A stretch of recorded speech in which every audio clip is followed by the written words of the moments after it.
Bismillahirrahmanirrahim. Assalamualaikum warahmatullahi wabarakatuh. Kembali lagi bersama saya Rio Wijaya di sebuah kisah misteri.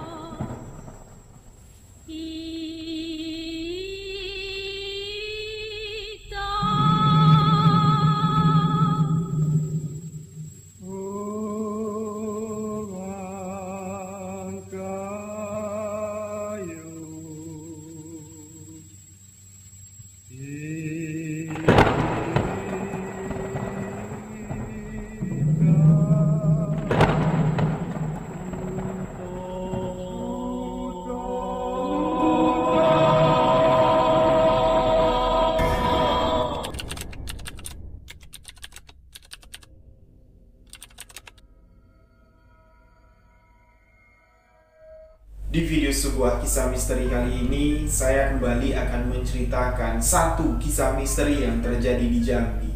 Yang mana kisah ini saya dapat langsung dari seorang narasumber, sahabat sebuah kisah misteri yang bernama Randy.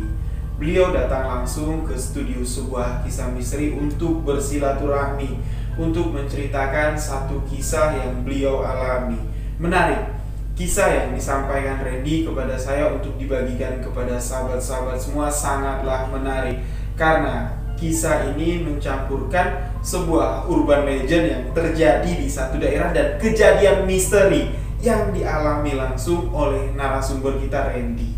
Kejadian yang membuat bulu tengkuk saya merinding ketika saya mendengarkan kisah ini. Kisah yang dibagikan sama si Randy ini akan menceritakan sebuah jalan, sebuah tikungan tepatnya, yang disebut sebagai tikungan pemakan tumbal. Tumbal yang jatuh di tikungan itu, nyawa yang berguguran di lokasi itu diyakini itu menjadi tumbal. Tumbal sebuah jalan lintas timur yang ada di Provinsi Jambi, yang menghubungkan Jambi menuju ke Pekanbaru dan menuju ke Kota Medan. Randy di sini sedikit memberikan kisi-kisi tentang cerita yang akan saya bagikan ini. Bang, kisah yang akan saya bagikan ini merupakan kisah nyata yang saya alami langsung. Saya didatangi korban kecelakaan di malam hari. Korban kecelakaan yang sudah meninggal dunia mengetok-ketok pintu rumah saya, meminta saya mengantarkan anaknya ke rumah sakit. Orang yang datang pada malam itu adalah korban kecelakaan yang meninggal dunia sore hari di depan rumah saya. Randy di sini menceritakan kisah ini dengan wajah pucat yang menunjukkan beliau mengenang kejadian yang beliau ceritakan. Jadi, bagaimana kisah misteri yang dibagikan sahabat kita Randy? Simak hanya di sebuah kisah misteri.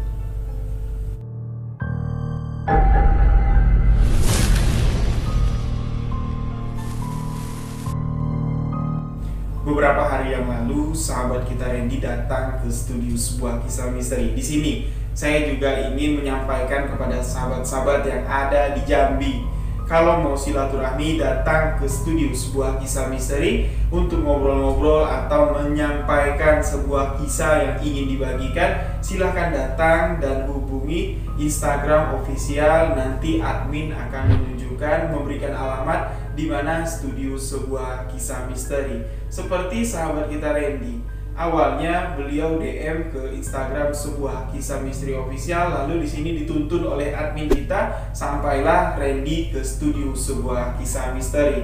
Jadi kawan kita Randy ini ingin membagikan pengalaman misteri dan mengungkap sebuah urban legend yang terjadi di Jambi. Urban legend di satu daerah menyangkut jalan lintas yang konon katanya jalan lintas ini setiap tahun ini meminta tumbal nyawa yang cukup mengerikan.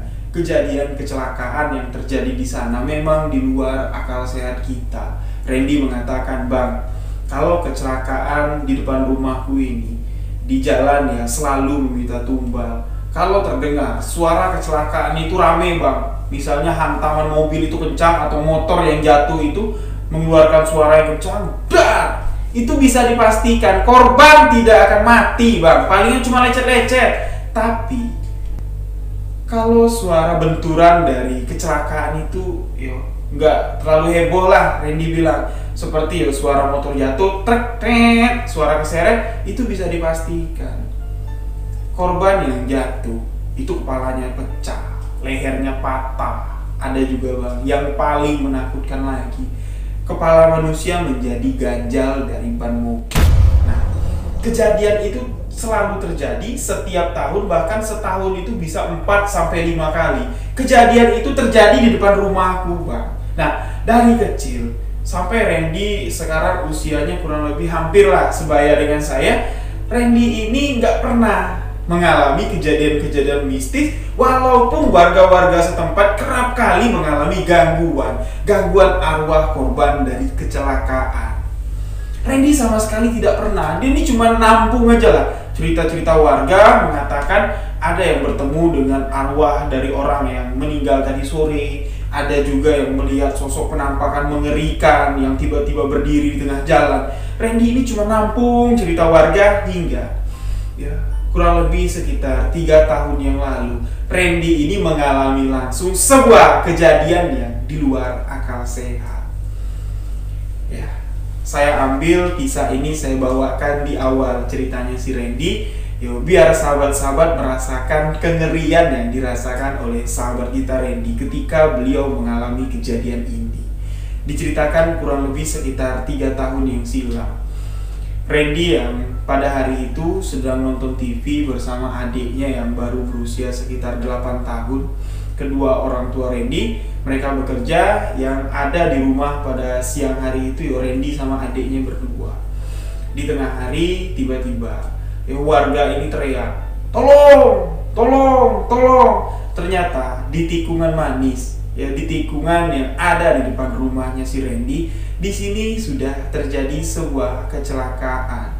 Korban dari kecelakaan ini adalah sepasang suami istri dengan anaknya yang masih di bawah 5 tahun. Balita di bawah 5 tahun. Korban saat Randy melihat ke lokasi kejadian, bisa dipastikan pada saat itu balita yang di bawah 5 tahun ini meninggal dunia dengan luka yang cukup parah. Dari kepala ini bercucuran darah segar, sedangkan kedua orang tuanya ini di tengah jalan itu masih istilahnya masih bernapas lah, walaupun kondisi dari istrinya atau ibu dari anak yang meninggal ini memang menggelepar, seperti ayam dipotong lah, menggelepar kejang-kejang seperti itu. Sedangkan bapaknya atau suami dari korban ini masih bisa duduk, dibantu duduk sama warga dan dipindahkanlah ke pinggir jalan. Nah, karena warga sudah sering menangani korban kecelakaan di lokasi tersebut, warga ini dengan sigap lah, korban yang meninggal langsung dievakuasi. Beberapa warga di sini mengantarkan jenazah, mengantarkan ibu yang menggelepar, mengantarkan bapak yang kesadarannya itu masih 50% lah, dibawa lah ke rumah sakit dengan menggunakan salah satu mobil tetangga dari si Randy. Nah, biasanya nih, setelah kejadian kecelakaan, suasana yang ada di lokasi kejadian itu seketika langsung berubah. Siang hari yang panas, tanpa adanya mendung, tanpa ada suara gemuruh, itu tiba-tiba langsung hujan. Kalau kami orang Jambi bilang itu namanya hujan panas, bertanda itu adalah petaka, menandakan hati-hati, warning lah Ketika kita berada di satu lokasi, tiba-tiba kita ketimpa hujan panas, kalau apa yang disampaikan bapak saya, pesan bapak saya, ingat, jangan lupa istighfar dan bersolawat, minta perlindungan kepada Allah Subhanahu wa Ta'ala, karena biasanya menurut petua-petua orang tua dulu, kalau adanya hujan panas secara tiba-tiba itu menandakan ada yang mati berdarah. Dan itu selalu terjadi ketika ada kecelakaan yang merenggut nyawa. Randy di sini sudah paham dengan situasi tersebut. Setelah korban ini dievakuasi ke rumah sakit dengan mobil dari tetangganya si Randy, Randy pun masuklah ke rumah. Karena di dalam rumah adiknya si Randy ini yang berusia 8 tahunnya sendirian. Masuk dia ke dalam, tangannya yang bantu untuk ngangkat jenazah anak kecil tadi dicuci lah sama si Randy. Dicuci pakai sabun. Habis itu Randy juga nggak lupa, dia langsung ambil wudhu. Ya, karena buat ngilangin shock lah. Karena telah melihat jenazah anak kecil yang berlumuran darah, dan beliau pun ingat dengan adiknya yang ada di dalam rumah. Mudah-mudahan lah kejadian seperti apa yang kulihat barusan tidak menimpa keluargaku, tidak menimpa adikku yang masih berusia 8 tahun. Setelah beliau bersih-bersih, tangannya dicuci pakai sabun, Randy pun sudah ngambil duduk lagi lah dia di ruang TV, nonton lah sama adiknya.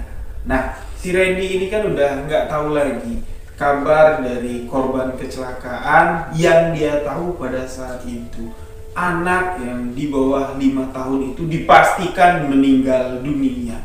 Karena Randy lah yang mengangkat jenazah anak kecil itu yang tergeletak di tengah jalan. Diangkat Randy ke teras rumah, digendong sama si Randy. Dan Randy ini menggambarkan situasi ketika beliau menggendong jenazah anak kecil itu. Bang, ini memang anak kecil bang, memang tidak tahu apa-apa. Aku yakin bang, ini plek bulat-bulat pasti akan masuk surga. Malaikat bang, bidadari yang bakal jemput anak kecil ini, aku yakin. Aku percaya itu bang, karena ya belum ada dosa. Kertas putih, Randy bilang. Tapi tidak tahu kenapa, ketika aku menggendong jenazah itu, aku melihat tangannya terkulai ke bawah kayak gitu bang.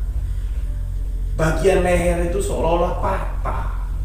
Darah segar bercucuran dari kepala, keluar dari hidung dan keluar dari telinga. Seketika di situ emosiku mau muncak, membuat bulu tengkukku merinding bang.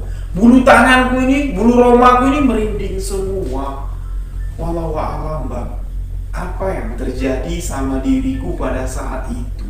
Makanya sampai di rumah aku bersih-bersih, aku langsung ngambil wudhu. Karena aku ingin menetralisir lah ya, perasaan yang membuatku takut. Sebenarnya apa sih yang membuat aku takut? Anak kecil loh ini, jenazah anak kecil, nggak mungkin lah bisa bikin aku merinding. Tapi nggak tahu, suasana di lokasi kejadian pada saat itu membuat aku ketakutan. Nah, Randy ini nggak tahu kabar kedua orang tuanya itu apakah selamat ataukah meninggal. Dia nggak tahu. Dia langsung masuk ke rumah, main lagi, nonton TV lagi sama si adiknya. Dan di malam hari, kedua orang tua Randy ini pulang dari kebun ya, itu kurang lebih di jam 5 sore. Sesampainya di rumah, kedua orang tuanya itu langsung bertanya sama si Randy, "Ren, tadi ada kecelakaan ya di depan." "Loh, kok ibu sama bapak tahu?" "Ya tahulah, tadi pas kami pulang mau masuk rumah, tetangga kita bilang, 'Pak, tadi ada kecelakaan pak, kasihan sekali. Ada pengendara motor, sepasang suami istri sama anaknya yang dibonceng di depan.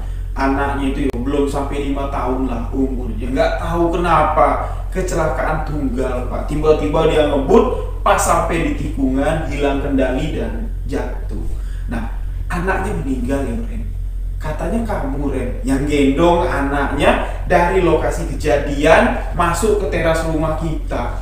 Udah kamu bersihin nggak teras rumah? Gi, kamu lihat Gi, kalau ada bekas darahnya jangan kamu siram pakai air. Nah, kamu tutupin pakai pasir. Besok kalau darah itu sudah menggumpal, baru kamu ambil, kamu tanam. Jangan kamu siram pakai air." Nah, Randy pun di sini ke teras lah. Terus ke teras rumah, dan sesampainya di teras rumah, alhamdulillah Randy bilang sama sekali tidak ada bercak darah yang tertinggal. Nah, jadi di malam itu seperti biasa lah, keluarga ini sudah sering mendengar di depan rumahnya itu ada kecelakaan yang merenggut nyawa korban. Kecelakaan yang terjadi sore tadi itu masih dikategorikan kecelakaan yang biasa. Itu kurang ekstrim, Randy bilang. Ada yang lebih ekstrim lagi. Tapi nanti akan saya ceritakan di tengah-tengah video. Jadi Randy bilang ini kecelakaan yang belum ekstrim lah bang. Jadi keluarga kami itu udah biasa dan sama sekali nggak ada rasa takut. Nah di malam hari, kurang lebih sekitar jam setengah 10 malam, keluarganya si Randy ini sedang kumpul nonton di ruang TV. Randy ini mendengar suara ketukan dari pintu depan rumah.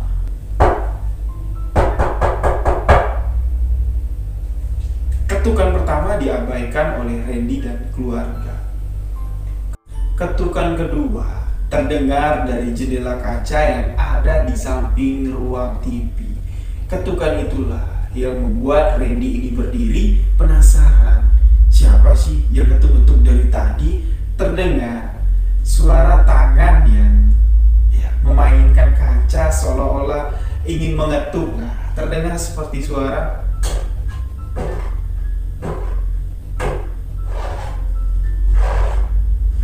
Randy di sini mendengar jelas dan spontan. Randy berdiri dan mengintip dari jendela rumahnya. Jendela rumahnya si Randy, jendela di bagian ruang tamu. Rumahnya ini belum selesai dibangun sepenuhnya, belum. Jadi jendela depan itu belum dipasang sama bapaknya karena bagian kuncen untuk pintu jendela itu belum siap di tukang bangunan ya. Jadi sementara itu ditutup dengan papan. Nah, Randy mencoba mengintip dari sela-sela papan. Diintip lah sama si Randy. Apa yang dilihat Randy dari sela-sela papan menuju ke arah teras rumahnya? Randy melihat sepasang suami istri tengah menggendong anaknya. Otomatis di sini Randy spontan langsung membuka pintu. Tas dibuka pintu sama si Randy. Apa yang dialami Randy pada malam itu sesuatu kejadian yang memang di luar akal sehat. Sepasang suami istri yang berada di depan hadapan Randy yang tengah menggendong anak kecil, kondisi mereka ini sangat memilukan sekali.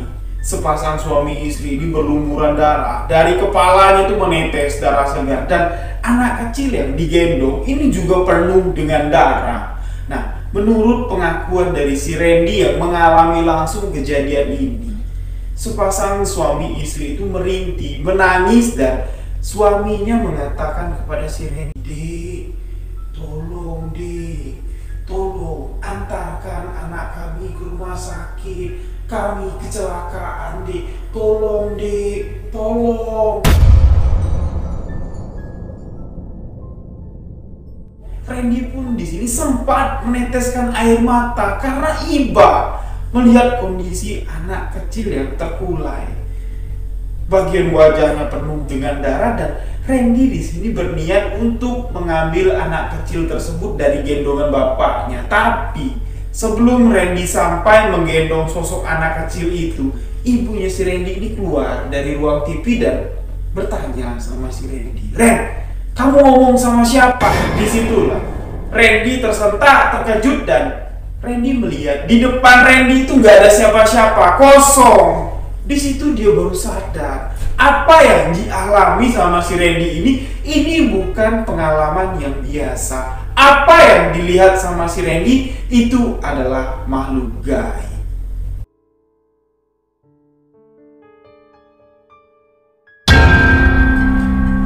Randy tidak mengatakan apa-apa kepada ibunya dan Randy pun segera masuk. Dengan ketakutan, Randy di sini mengajak ibunya masuk. Dia bilang, "Masuk yuk, masuk. Nanti aku ceritain." Tapi sebelum Randy ini menutup pintu depan dengan rapat, lagi-lagi Randy melihat sepasang suami istri yang menggendong anak itu melambaikan tangan kepada si Randy dengan tatapan yang sangat sedih sekali. Randy di sini menutup pintu, mengajak ibunya masuk.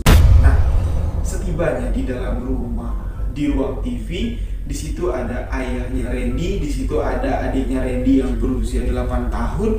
Ibunya Randy bertanya, "Kamu ngobrol sama siapa tadi, Nak? Ibu dengar kamu ngobrol sama orang, tapi kok nggak ada orangnya." Randy di sini dengan terbata-bata, dengan bibir yang gemetar mengatakan kepada ibunya, korban kecelakaan tadi sore itu, aku yakin ketiga-tiganya meninggal dunia. Loh, kok kamu tahu? Kata bapaknya si Randy.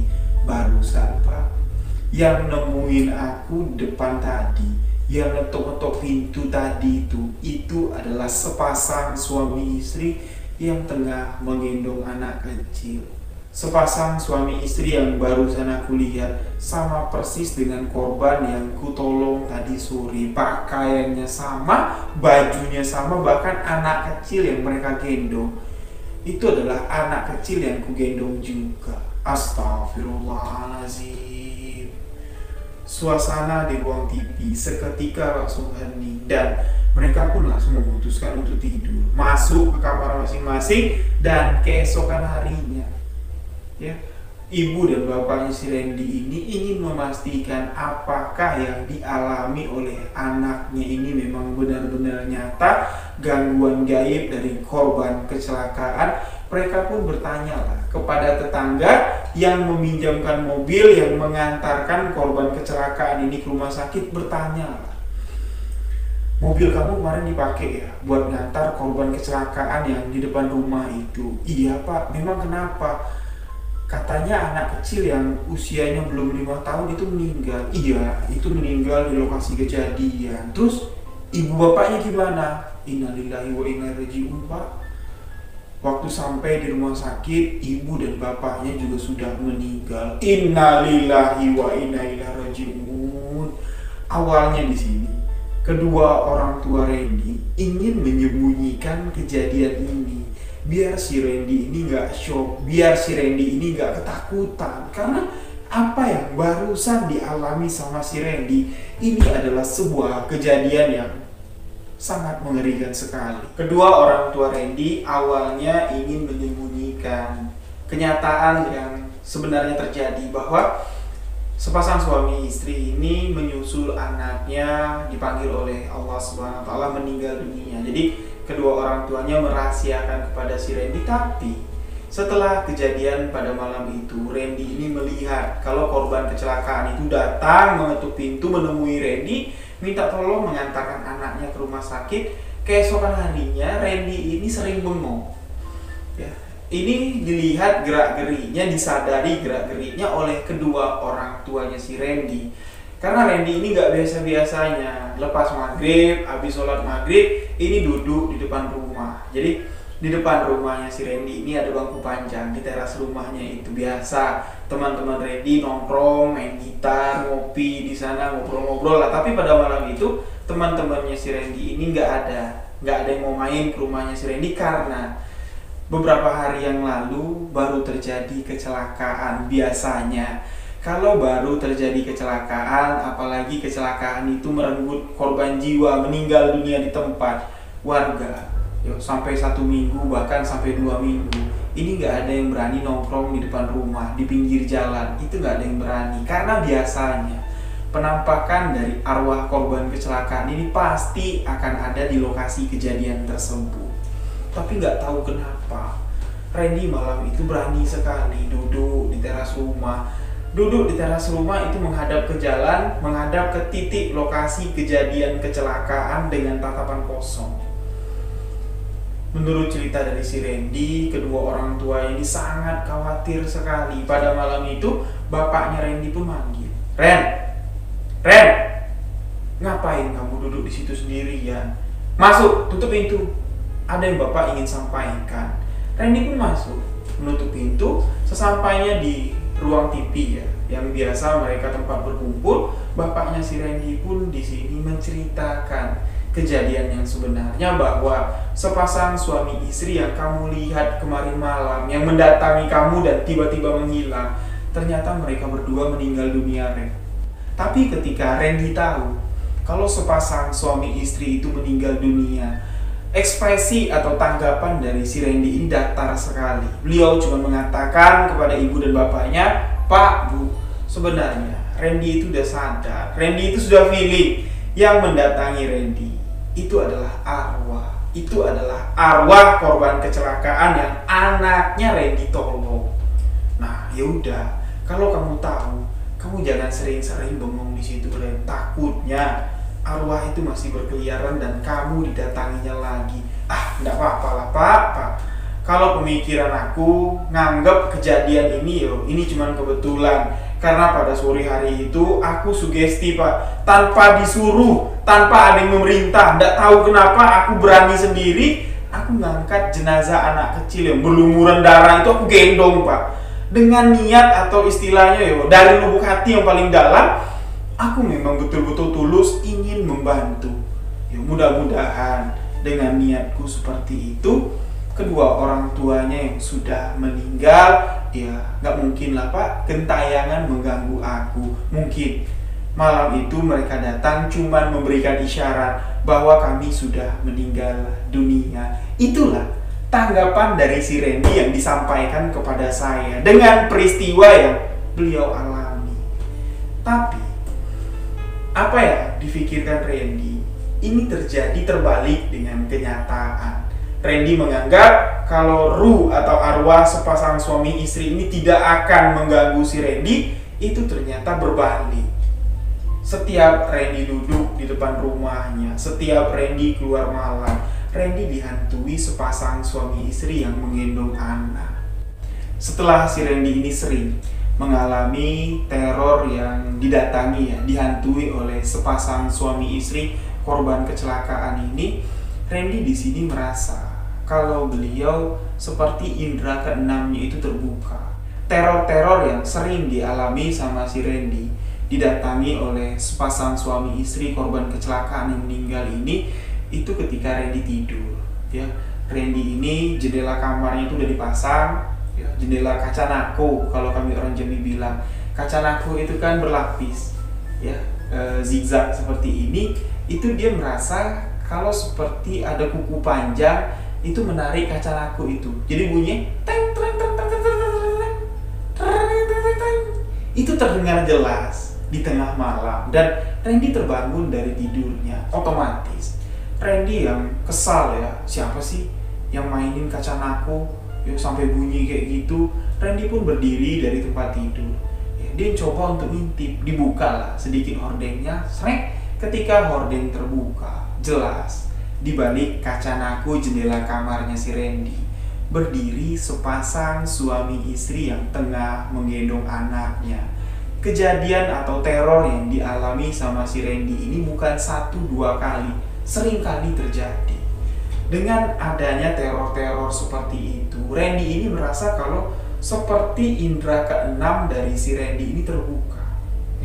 Ketika Randy berada di dekat lokasi kejadian kecelakaan yang sering tumbalnya berjatuhan, orang kecelakaan meninggal di sana, Randy ini selain melihat sepasang suami istri yang meninggal sambil menggendong anak, yang dilihat sama si Randy ini wujudnya banyak sekali. Ada nenek-nenek tua, ada anak kecil, ada yang paling mengerikan yang dilihat sama si Randy. Sosok seorang pegawai terlihat menggunakan pakaian pakaian ASN, pakaian kantor seperti itu, tapi kepalanya itu tidak ada, seolah-olah bagian kepalanya ini terlepas. Itu dilihat sama si Randy jelas sekali. Dan apa yang dilihat sama si Randy ini itu tidak mesti malam, siang-siang.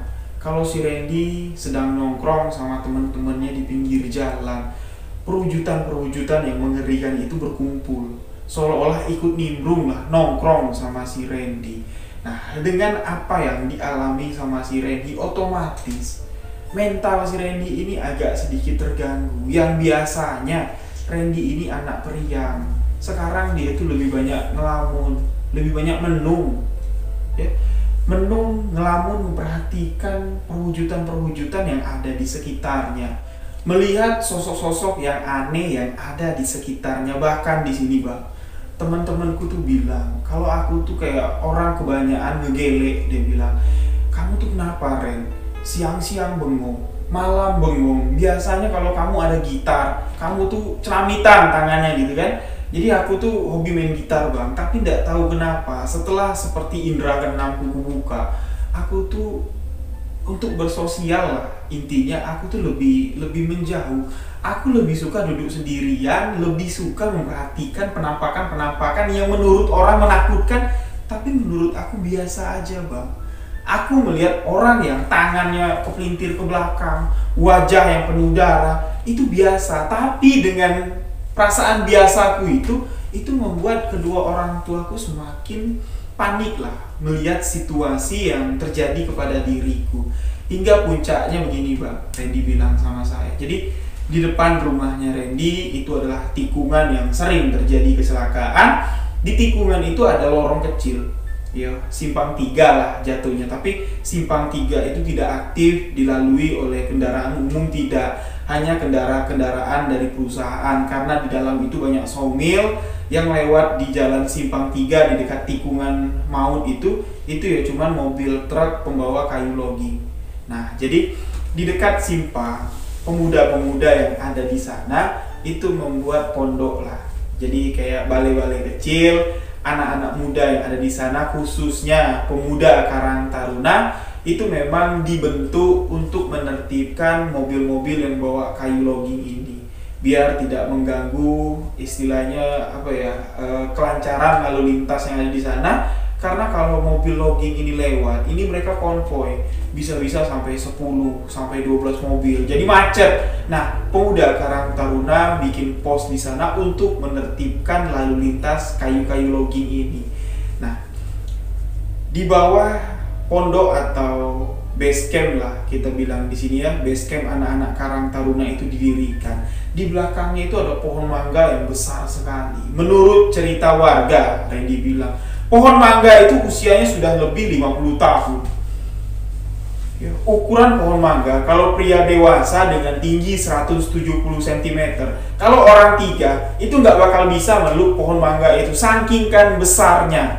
Awalnya di sini, Bapak Kepala Desa ya dengan warga-warga setempat sudah mencoba untuk menebang pohon mangga tersebut. Tapi setiap mau ditebang, kejadian-kejadian yang menakutkan sering kali terjadi dan memakan tumbal. Bahkan di sini Randy mengatakan satu tumbal atau satu korban yang jatuh gara-gara ingin menebang pohon mangga itu adalah salah satu warga yang biasa menebang kayu dengan alat senso. Nah, alat senso itu kan ukurannya besar. Ketika alat senso itu dinyalakan, di ujung alat senso itu kan ada bar. Nah, bar itu akan memutar seperti rantainya itulah yang di ujungnya itu tajam seperti pisau, itulah yang akan menebang kayu. Jadi Bapak Kepala Desa ini sudah yakin, yaudahlah daripada nanti pohon ini tumbang atau dahannya tumbang. Jadi kalau dahannya tumbang ini pasti akan jatuh ke tengah jalan, lebih baik kita tebang. Sepakat pada suatu hari warga ini bergotong royong yang membersihkan bagian-bagian dari dahan-dahan yang mau ditebang ini. Dahan-dahan itu sudah ditutup, yang sudah diturunkan atau sudah dipotong, tinggal batang utamanya saja yang mau ditebang. Keluarlah mesin senso tadi dengan seorang yang sudah profesional untuk menebang senso. Mesin dinyalakan, ketika mesin senso itu mau menyentuh bagian pohon yang mau ditebang ini, tiba-tiba rantai yang ujungnya tajam ini tiba-tiba putus, itu melilit bagian tangan dari si pemegang mesin senso. Tangannya itu putus. Nah, dengan kejadian itu, warga yang melihat kejadian ini semuanya panik, membawa korban ke rumah sakit. Ternyata ya memang bagian tangannya itu nggak bisa disambung lagi. Dari bagian bahu ke bawah itu sudah terlepas. Nah, semenjak kejadian itu, pohon mangga itu sudah tidak pernah diapa-apain lagi.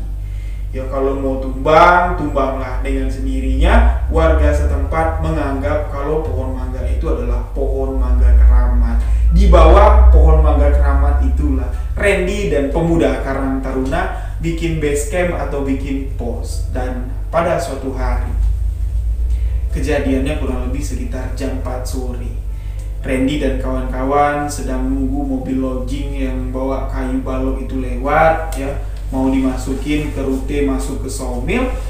Mereka ini sedang nongkrong, main gitar sambil ngopi, dan tiba-tiba teman-teman dari Randy ini berteriak, "Ren, woi, ngapain kamu? Sini balik!" Randy ini spontan nyebrang jalan dengan lalu lintas yang sedang ramai di jam 4 sore, Randy ini tiba-tiba berada di tengah-tengah jalan. Ketika Randy ini ditarik sama temannya dari tengah jalan, dibilang sama temannya, "Kamu mau mati? Kamu mau bunuh diri? Ngapain kamu tiba-tiba nyebrang?" Randy bilang, "Kalian tuh yang gila. Masa ngebiarin anak kecil nyebrang sendirian?" "Anak kecil mana, Ren?" "Loh, anak kecil tadi mana?" Randy bilang. Barulah di situ Randy sadar apa yang dilihat Randy itu adalah makhluk gaib. Sopir-sopir mobil yang emosi karena lalu lintas tiba-tiba terhenti gara-gara si Randy. Mereka semua berteriak lah, "Woi, gila! Kau mau mati ya? Kalau mati jangan di situ." Karena aktivitas lalu lintas tiba-tiba terhenti karena si Randy ini tiba-tiba nyebrang. Nah, dibawalah Randy ini duduk di pos, ditanya sama temannya, "Apa, Ren, yang kamu lihat? Kok bisa kamu tiba-tiba nyebrang di tengah jalan seperti itu?" "Wah, lur, aku tadi ngelihat, aku jelas melihat ada anak kecil sekali," dia bilang, "tiba-tiba nyebrang. Aku takut kalau anak kecil itu ditabrak mobil. Ternyata apa yang aku lihat itu nggak ada." Nah, teman-temannya si Randy yang merasa takut, bilang sama si Randy, "Yaudahlah, yuk kita bubar yuk, daripada nanti demit yang ada di pohon mangga ini ganggu kita dengan cara yang lebih ekstrim." Dengan kondisi Randy yang seperti sekarang, hari demi hari apa yang dialami dan dirasakan oleh Randy ini sudah semakin tidak wajar dan tidak normal.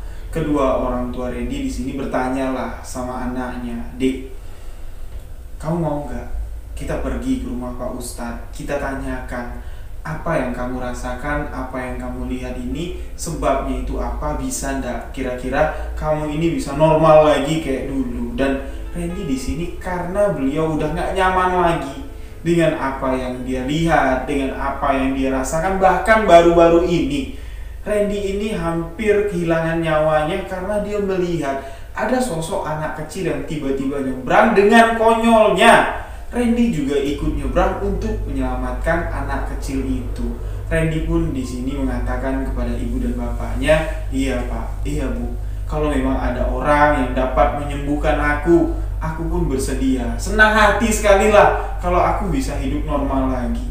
Singkat cerita di sini, Randy pun dibawa ke rumah salah satu ustadz. Randy di sini dibersihkanlah zohir batinnya, dibersihkan. Pembersihan zohir, Randy ini dimandikan, dan pembersihan batin dengan metode-metode ruqyah. Beberapa ayat ruqyah bukan cuma dibacakan, tapi Randy pun di sini turut disuruh mengamalkan, membacakannya setiap hari agar apa yang dilihatnya, apa yang dirasakan oleh Randy ini bisa sirna. Karena semua itu tidak wajar, tidak normal dialami oleh seorang manusia.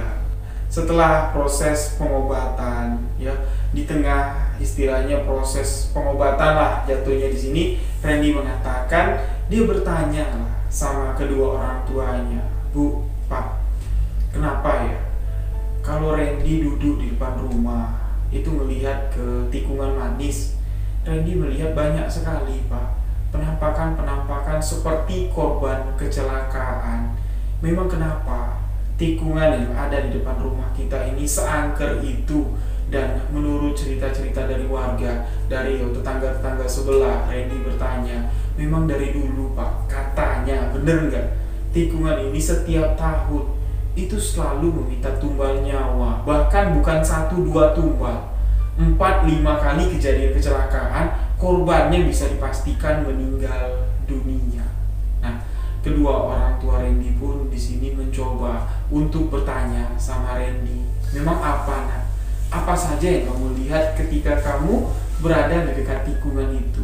Randy di sini menyebutkan sosok yang paling sering dilihat sama Randy, pertama, sepasang suami istri yang menggendong anak. Itu setiap Randy keluar rumah, penampakan itu pasti Randy lihat. Dan penampakan yang paling jelas Randy lihat itu ada sesosok nenek-nenek, Pak.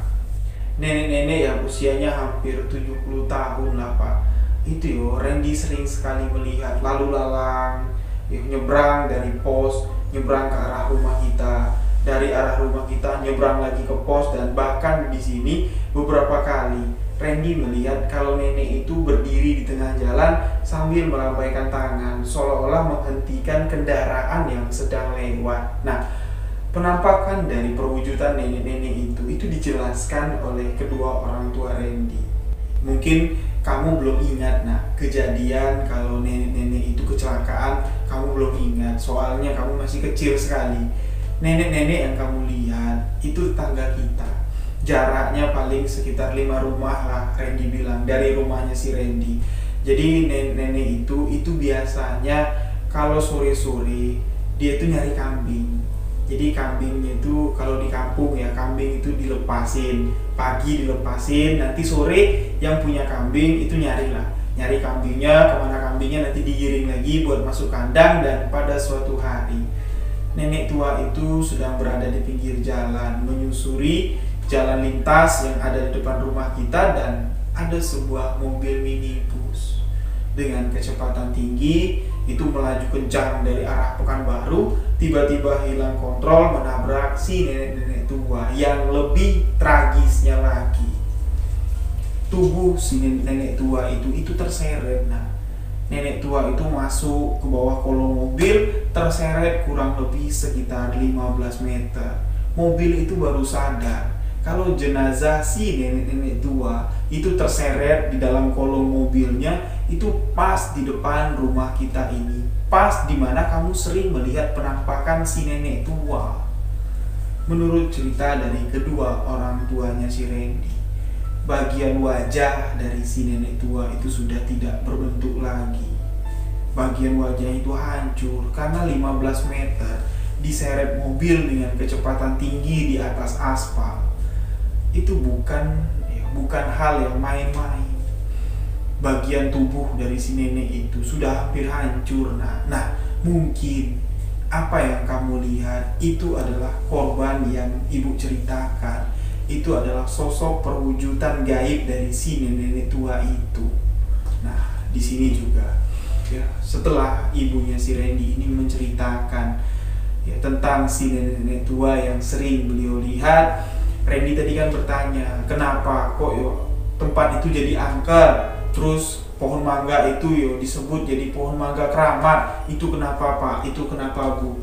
Di sini Randy diajak flashback ke tahun sekitar 1980-an yang lalu, yang mana menurut cerita dari kedua orang tua Randy, disitulah awal mula jalan yang ada di depan rumahnya menjadi angker dan selalu meminta tumbal nyawa. Kejadian ini berlatar waktu di tahun 1980, yang mana ini adalah sebuah kejadian yang menjadi urban legend di kampung tersebut. Diceritakan oleh orang tuanya si Randy. Nah, di tahun 1980, keadaan kampung kita tidak seperti sekarang ini. Jalan lintas yang kamu bilang angker, jalan lintas yang menurut warga selalu meminta tumbal, itu tidak sebesar sekarang, masih kecil. Belum ada pelebaran jalan pada saat itu. Tapi di tahun 1980, lalu lintas memang tergolong masih sangat sepi sekali. Yang melintasi jalan lintas ini hanyalah bus antar provinsi yang bawa penumpang dari Pulau Jawa atau dari Jambi ini untuk menuju ke Pekanbaru atau menuju ke Medan. Bus yang lewat itu busnya ukurannya besar-besar, apalagi kalau malam. Bus-bus yang dikendarai oleh sopir-sopir itu ibaratnya menjadi raja jalanan, nggak ada yang pelan. Kalau lewat di sini, bus semuanya pada ngebut. Nah, pada suatu kejadian ya di tahun 1980, salah satu warga yang rumahnya sekarang sudah dirobohkan karena ada pelebaran jalan, rumahnya kurang lebih berjarak sekitar 200 meter lah dari rumah kita sekarang ini, rumah panggung yang ada di pinggir jalan. Nah, di tahun itu keadaan desa kita tidak seperti sekarang. Jadi setiap ada keramaian, setiap ada acara pernikahan, itu di rumah warga masing-masing lah diselenggarakan resepsi pernikahan itu. Kamu tahu sendirilah tradisi yang ada di kampung kita. Kalau ada resepsi pernikahan itu akan diselenggarakan atau diangkat oleh pihak mempelai perempuan. Otomatis di rumah mempelai perempuan itu akan disiapkan segala sesuatunya untuk memeriahkan acara pernikahan. Dan di tahun 1980, rumah warga yang ibu katakan tadi, anak gadisnya menikah dengan seorang laki-laki di hari Jumatnya. Mereka ini sudah dinikahkan dan di hari Minggu itu acara resepsinya akan diselenggarakan.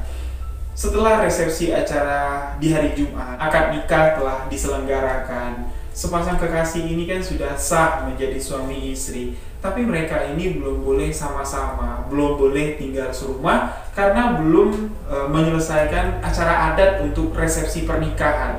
Nah, di hari Minggu itu sebuah kejadian mengerikan terjadi. Tradisi acara resepsi pernikahan yang ada di Jambi itu memang sebagian besar warga-warga di zaman dulu itu masih menggunakan cara tradisional ya. Resepsi pernikahan untuk acara meriahnya itu akan diselenggarakan di rumah mempelai wanita. Pihak mempelai laki-laki itu akan datang ke rumah mempelai wanita dengan iring-iringan, dengan arak-arakan. Kalau kami orang Jambi nyebutnya belara. Nah, prosesi adat belara ini, pihak laki-laki ini diantar oleh keluarga-keluarganya, ini akan diiringi dengan musik robano, atau kalau orang Jambi bilang itu kompangan. Nah, di tengah jalan, karena posisinya rumah yang akan didatangi oleh pihak mempelai laki-laki ini kan di pinggir jalan, otomatis acara belara atau pihak laki-laki yang diantar oleh kompangan atau robano ini berdiri di pinggir jalan. Mereka akan menyusuri jalan lintas tersebut untuk sampai ke rumah mempelai wanita. Dan biasanya acara belara atau arak-arakan ini ya jarak tempuhnya tidak terlalu jauh. Ya, biasanya itu palingan jarak 50 meter lah dari rumah mempelai wanita. Arak-arakan itu dimulai.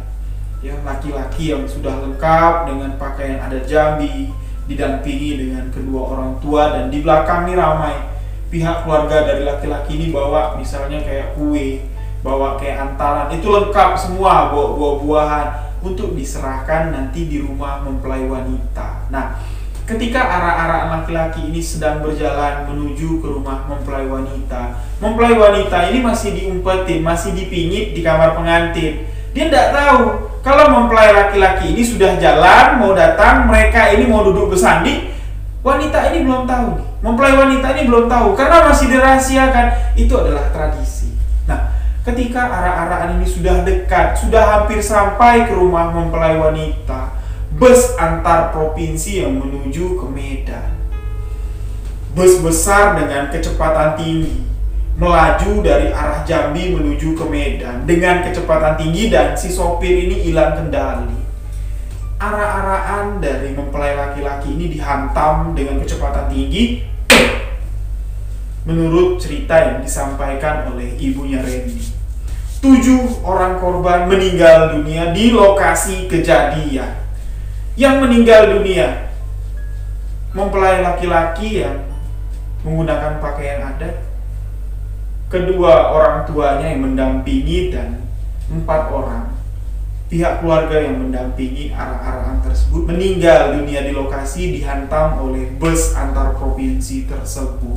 Dengan kejadian itu, resepsi pernikahan yang seharusnya meriah ini menjadi suasana duka yang sangat mengharukan sekali. Si mempelai wanita tidak tahu bahwa mempelai laki-lakinya sudah meninggal dunia di kecelakaan tersebut.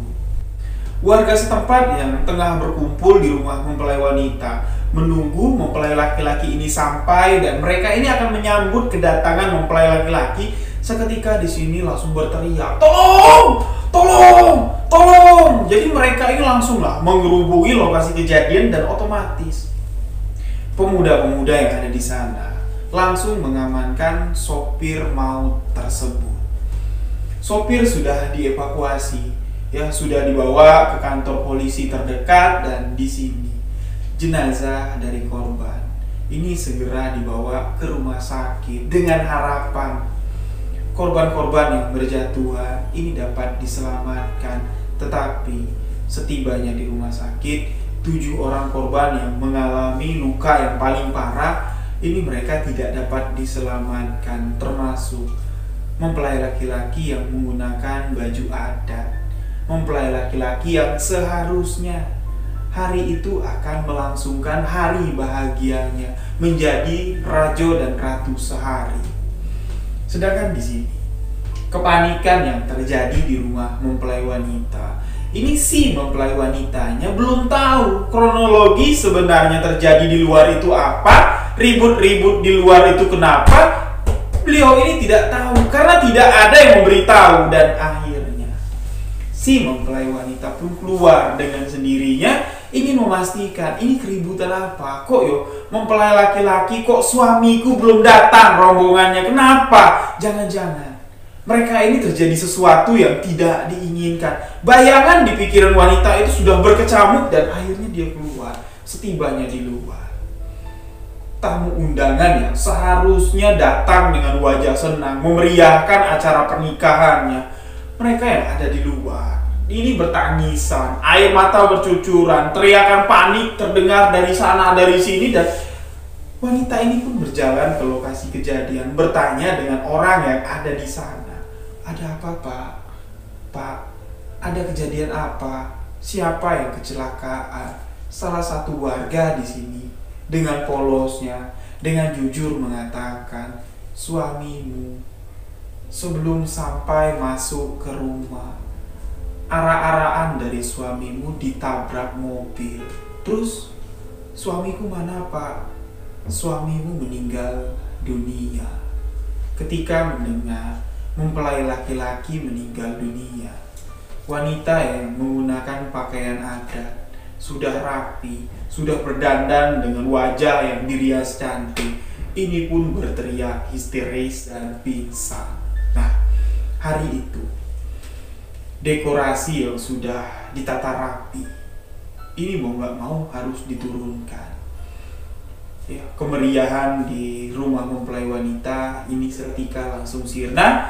Kejadian itu membuat suasana kampung menjadi sangat mencekam sekali. Ditambah lagi, kejadian itu terjadi di jam 10 pagi. Suasana pagi itu sangat cerah sekali. Ditambah lagi, suasana mencekam di sini membuat warga semakin ketakutan. Hujan panas seketika turun, membasahi darah-darah korban yang berceceran di tengah jalan. Ibu dari si Randy mengatakan, itulah nak, awal mula petaka yang terjadi di jalan ini. Setelah kejadian kecelakaan pada hari itu, warga banyak sekali melihat penampakan arakan pengantin laki-laki yang lalu lalang di tengah malam. Bukan cuma warga saja yang melihat, mobil-mobil bus yang melintas dengan kecepatan tinggi. Ini banyak yang mengalami kecelakaan tunggal. Sopirnya ketika ditanya, kok bisa kamu meleng masuk ke dalam jurang? Sopir itu mengatakan, saya melihat ada arah-arahan pengantin di tengah jalan, di klakson nggak mau minggir. Nah, jadi anggapan warga di sini berpikir pihak mempelai laki-laki dan rombongan yang meninggal ini itu gentayangan, menghantui dan menakut-nakuti pengguna jalan yang ada di sana. Ditambah lagi di sini kesaksian dari pihak keluarga mempelai perempuan. Kejadian satu malam setelah kejadian mempelai laki-laki meninggal, si mempelai wanita dengan kejadian ini otomatis mentalnya sangat terguncang sekali. Wanita itu menjadi janda kembar. Pengantin yang belum disentuh oleh pengantin laki-lakinya, mereka belum melalui malam pertama. Nah, jadi pengakuan dari keluarga dari mempelai perempuan mengatakan gangguan-gangguan dari sosok ruh atau sosok arwah atau sosok gaib lah yang menyerupai mempelai laki-laki ini kerap kali mendatangi si mempelai perempuan di malam hari. Salah satu cerita yang berkembang dan menjadi urban legend adalah beberapa malam setelah jenazah si laki-laki ini dikebumikan, yang mana setelah kejadian pada hari itu, wanita yang ditinggal suaminya ini ya yang ditinggal suaminya meninggal di acara resepsi pernikahan ini. Beliau ini selalu mengurung diri dalam kamar. Siapapun yang mau ngajak ngobrol nggak akan ditanggapin. Tapi pada suatu malam, ibu dari mempelai wanita ini mendengar suara sangat riang sekali terdengar dari kamar mempelai si wanita. Keadaan pintu kamar wanita itu tidak tertutup rapat. Jadi kalau berdiri di depan pintu kamar, kita dapat melihat aktivitas yang dilakukan oleh orang yang ada di dalam kamar di malam itu. Si ibu ini mendengar suara cekakak-cekikik, suara ketawa dan suara seperti orang ngobrol sangat riang sekali. Otomatis di sini mengundang rasa penasaran dari si ibunya. Ibunya berjalan perlahan mendekati pintu kamar anaknya. Kebetulan pintu kamar anak itu tidak tertutup rapat. Beliau mencoba untuk mengintip apa yang tengah dilakukan oleh si anak wanita ini. Kok ya tiba-tiba pada malam itu dia terdengar sangat riang sekali ketika sang ibu mengintip dari sela-sela pintu. Alangkah terkejutnya, ibu ini melihat wanita itu tidak sendirian di dalam kamar. Dia berdua dengan seorang laki-laki yang menggunakan pakaian adat, menggunakan pakaian pengantin, namun wajahnya tidak terlihat jelas. Laki-laki itu duduk di atas tempat tidur, yang terlihat itu cuma bagian punggung belakangnya saja. Wanita itu sambil memegang kaki sang laki-laki, sambil memeluk sang laki-laki dengan suara yang sangat riang sekali. Melihat apa yang sebenarnya terjadi, ibu dari wanita itu tidak berani masuk. Dia takut, dia sadar bahwa apa yang dilihatnya di dalam kamar itu adalah sosok hantu. Beliau pun di sini perlahan mundur, meninggalkan kamar tersebut untuk masuk ke kamarnya. Dan keesokan harinya, barulah kedua orang tua dari wanita ini menanyakan kepada anaknya, "Nak, tadi malam kamu ngobrol sama siapa? Ibu mendengar suaramu sangat riang sekali, ketawa cekikikan di kamar. Memang ada siapa tadi malam di kamar?" "Loh, masa ibu gak tahu? Kan abang pulang. Tadi malam kan abang datang, Bu. Aku ngobrol sama suamiku. Aku cerita sama suamiku kalau orang bilang kalau kamu tuh mati kecelakaan, tapi suamiku cuma tersenyum, Bu. Aku nganggap apa yang diceritakan sama warga itu cuma ngerjain aku aja. Aku seneng loh, Bu, kalau suamiku udah pulang." Nah, si ibunya ini kan tahu apa yang dialami sama anaknya ini bukan halusinasi, tapi gangguan dari makhluk gaib. Ibunya bertanya lah sama anaknya ini, "Mana abangmu? Suamimu mana? Suruhlah keluar. Suruh sarapan sama-sama sama kita di sini." Tapi anak perempuan itu mengatakan sama ibunya, "Nggak tahu, Bu.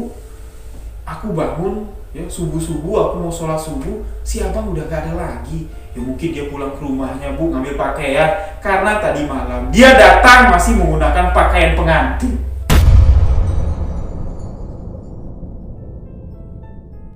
Mendengar apa yang barusan diucapkan oleh wanita itu, sang ibu di sini sangat tersentuh sekali. Dia sadar kalau apa yang dialami oleh anaknya tadi malam ini adalah gangguan dari makhluk gaib.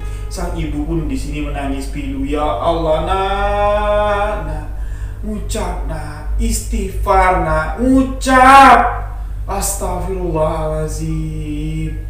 Sudahlah nak, sekarang kamu harus terima. Suamimu, abangmu tidak akan pulang ke rumah ini. Benar nak apa yang dikatakan warga. Suamimu sudah meninggal." "Ah! Gak mungkin, Bu. Kalau suamiku sudah meninggal, yang tadi malam datang yang tidur sama aku siapa?"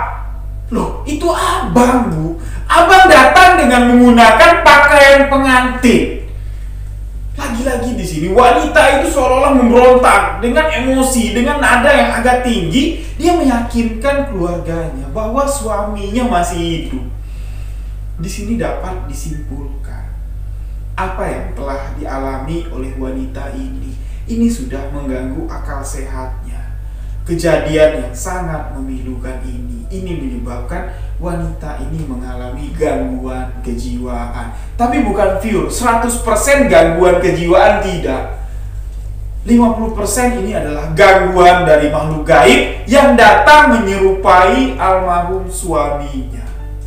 Nah, di malam selanjutnya, karena sang ibu ini nggak mau kalau anaknya ini berlarut-larut, menganggap kalau suami itu pulang pada saat malam hari, tidur sama-sama dengan dia, di malam itu sang ibu ini minta izin sama anaknya. Nah, ibu malam ini nemenin kamu tidur boleh nggak? Ya udah nggak apa-apa bu, palingan nanti kalau abang pulang, ibu pindah ya ke kamar ibu, aku bangunin nanti. Yuk terserah kamu lah, yuk kita tidur. Sebelum sang ibu ini tidur, yuk beliau pun di sini tidak luput lah membacakan beberapa ayat suci Al-Quran yang meminta kepada Allah Subhanahu Wa Taala apa yang terjadi di malam kemarin ini tidak terulang lagi, tapi apa yang diharapkan sang ibu ini berbalik dengan kenyataannya, yang mana ketika sang ibu meminta izin, ibu tidur ya di kamar kamu, anaknya mengatakan ya udah tidur bu, palingan nanti kalau suamiku pulang aku bangunin ibu untuk ibu pindah. Tapi di sini sampai pagi ibunya ini nggak dibangun-bangunin sama si anak, malah anaknya tidak ada di dalam kamar.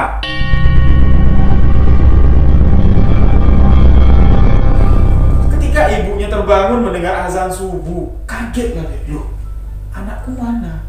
Ya, ibunya keluar, ternyata anaknya ini tidur di ruang tamu. Dan ketika dibangunkan, pengakuan dari si anak, dia tidur sama suaminya. Tadi malam bu, suamiku pulang, aku niat mau bangunin ibu untuk pindah ke kamar, tapi si abang bilang,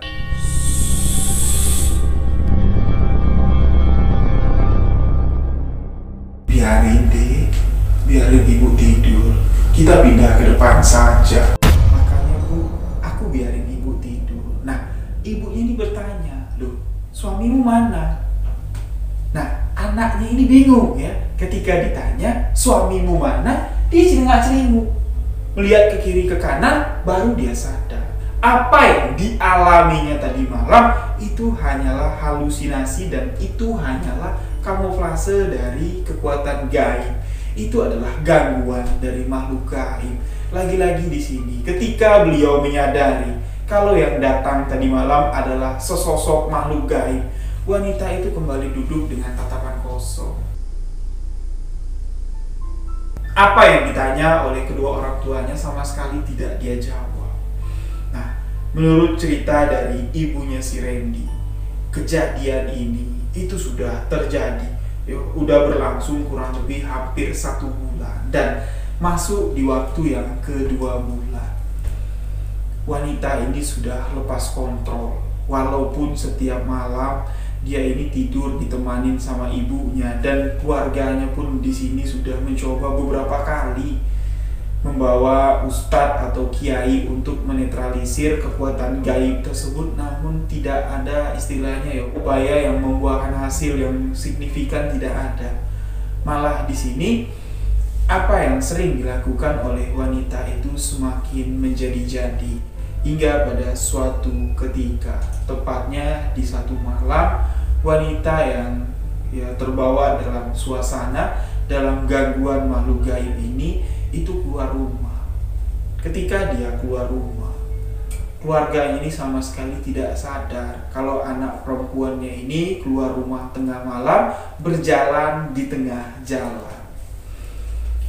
Yang menyaksikan kejadian ini ada beberapa warga yang ada di sekitar rumah, yang mereka ini berprofesi sebagai penjual sayur keliling. Otomatis di jam 2 masuk di jam 3 dini hari, mereka ini sudah keluar rumah.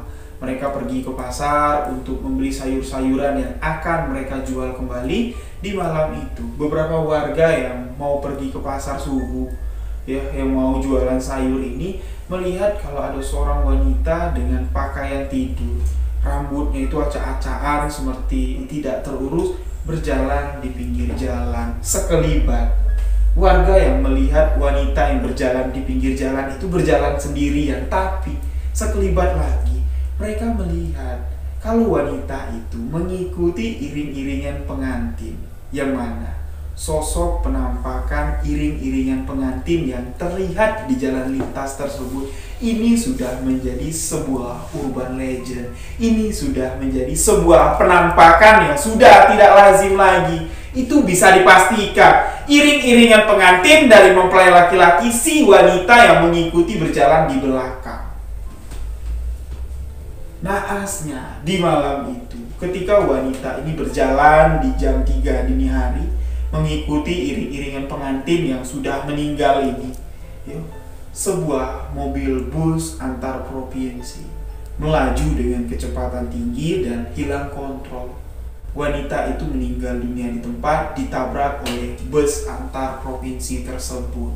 Kejadian ini membuat seluruh warga terbangun. Teriakan saksi mata yang melihat kecelakaan itu menggemparkan warga. Seluruh warga keluar, termasuk kedua orang tua si wanita ini. Dan lokasi kejadian kecelakaan sama persis titiknya di mana bus antar provinsi menabrak rombongan arah-arahan si mempelai laki-laki. Nah, warga di sini keluar semua untuk melihat kecelakaan yang terjadi di jam 3 dini hari, termasuk di sini kedua orang tuanya si Randy. Cuman di tahun 80, kedua orang tuanya si Randy di sini belum menikah. Mereka masih bujang gadis lah jatuhnya. Jadi mereka ini terkejut lah, tengah malam dikabarkan ada kecelakaan lagi. Mereka keluar melihat dan ternyata yang meninggal adalah wanita. Wanita pengantin yang ditinggal oleh suaminya ditabrak ketika arah-arahan pengantin ingin duduk bersanding. Nah, di hari itu ketika kedua orang tua wanita ini datang, duduk memangku jenazah anaknya yang sudah meninggal, pemuda-pemuda, bapak-bapak yang ada di sana mengamankan sopir bus ini. Dan ketika ditanya, memang kamu gak lihat apa? Di pinggir jalan ada orang yang sedang jalan, kamu ngebut apa sih? Di tikungan seperti ini gak ngeliat kalau ada orang lewat? Si sopir bus yang menabrak wanita itu mengatakan sama sekali dia tidak melihat ada siapa-siapa sama sekali. Dia tidak menyadari kalau ada wanita yang ditabraknya. Yang aku lihat, jalan itu ya normal seperti biasa. Pinggir jalan kiri kanan itu kosong, nggak ada orang jalan. Kalau ada orang jalan ya nggak mungkin lah aku tabrak. Itu pengakuan dari si sopir bus. Nah, kembali lagi ke keluarga korban ya. Ibu dan bapaknya tadi memangku jenazah anaknya di TKP, di lokasi kejadian. Dan di sini kedua orang tua yang ya istilahnya menyimpan duka yang teramat parah lah. Pertama, di lokasi kejadian itu menantunya meninggal dunia saat arah-arahan, dan sekarang beberapa bulan berselang anak perempuannya yang meninggal di situ. Dan itulah sumpah yang keluar dari sepasang suami istri itu mengatakan, aku sumpahin siapapun yang lewat di jalan ini akan mati. Aku sumpahin, aku nggak redo, aku nggak ikhlas.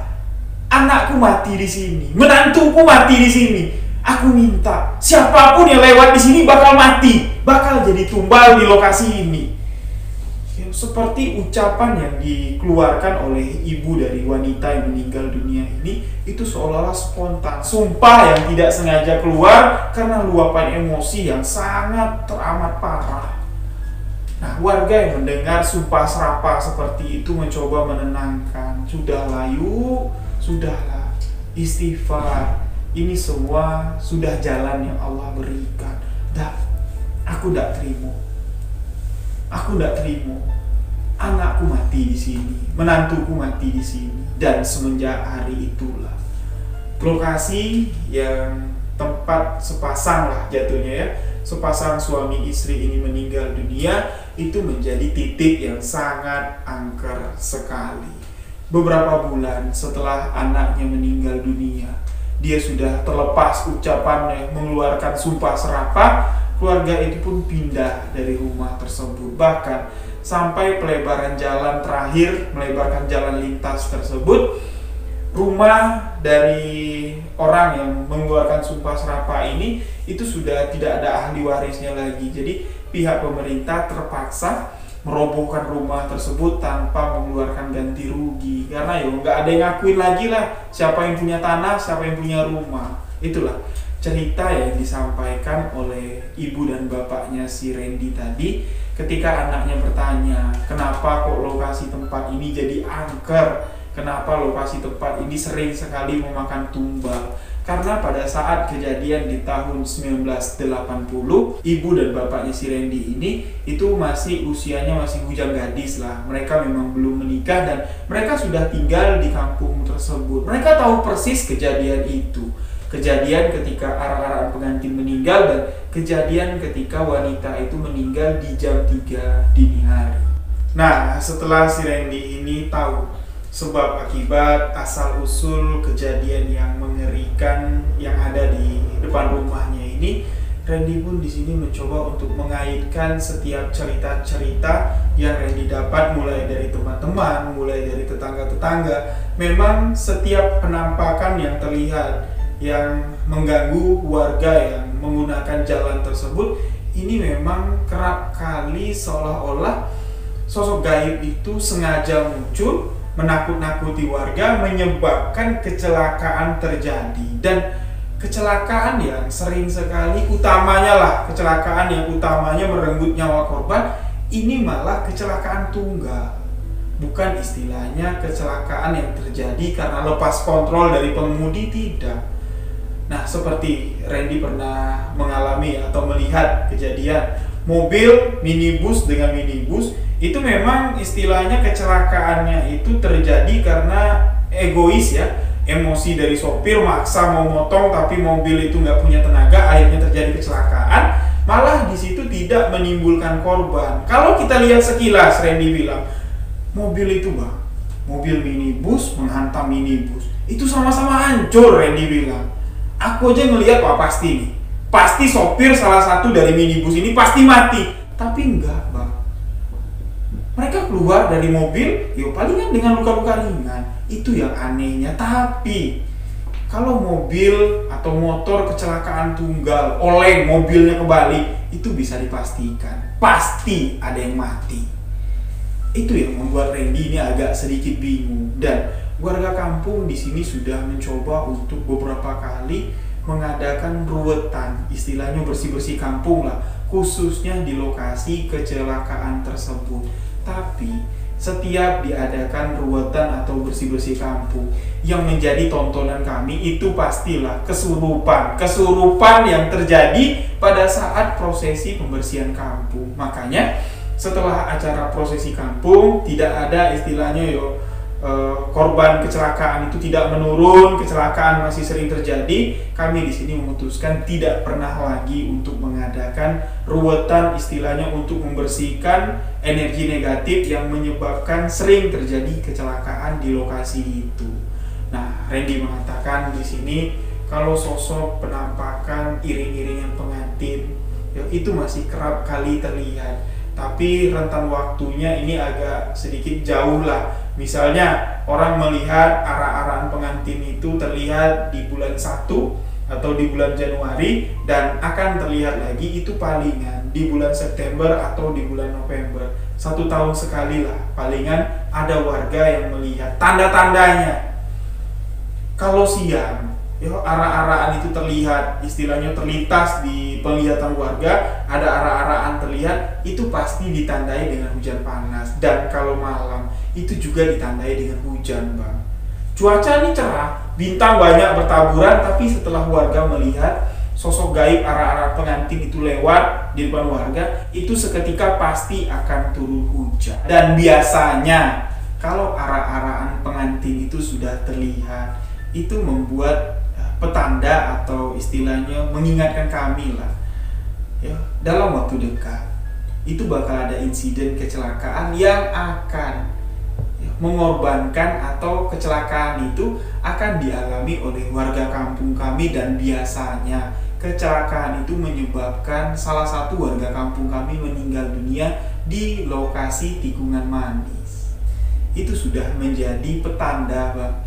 Ya, jadi setelah ada rumor terdengar, wah misalnya si A, misalnya si Aldi gitu ya, melihat tadi malam nggak sengaja lewat di lokasi tikungan manis, dia melihat ada iring-iringan pengantin laki-laki, dan setelah dia melihat itu tiba-tiba hujan gerimis. Nah, itu ya langsung lah tersebar ke seluruh kampung. Itu kami di sini menjadi lebih waspada lagi untuk beraktivitas, untuk lalu lalang menggunakan kendaraan atau menyeberang di tikungan manis tersebut agar lebih hati-hati lagi, karena itu sudah menjadi sebuah petanda. Percaya nggak percaya bang, itulah yang terjadi di kampungku. Nah, itulah sahabat-sahabat cerita misteri yang dibagikan oleh sahabat kita Randy. Beliau membagikan langsung kisah ini kepada saya, dan saya di sini berterima kasih kepada sahabat kita Randy. Banyak pelajaran yang didapat dari kisah ini. Pertama, kita jangan ambil percaya dulu dengan sisi gaib, penampakan-penampakan yang bisa menyebabkan kecelakaan. Jangan dulu.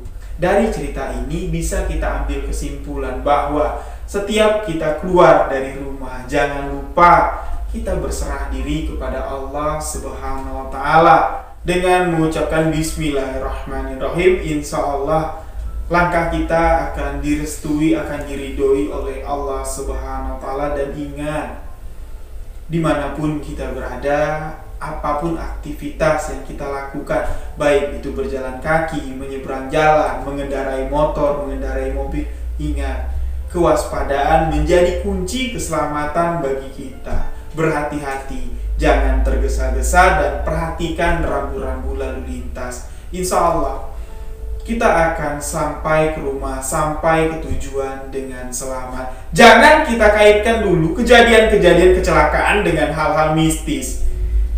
Jangan kita percaya dulu. Walaupun kisah ini terjadi di Jambi, walaupun kisah ini diceritakan langsung oleh narasumber, saya tidak mengajak pemikiran sahabat-sahabat, asumsi dari sahabat-sahabat yang mendengarkan kisah ini percaya dengan teror yang dilakukan arwah orang yang sudah meninggal mengajak kita untuk celaka. Tidak. Karena kejadian yang diceritakan oleh sahabat kita Randy ini pernah saya alami langsung dan sudah saya ceritakan di video Jaka.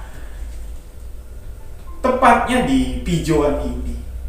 Saya pernah jalan pulang dari Jambi. Pada saat itu saya mengendarai sepeda motor Ninja RR. Motor saya itu nggak ada lampu. Di tengah jalan saya digoda sama hantu anak SMA.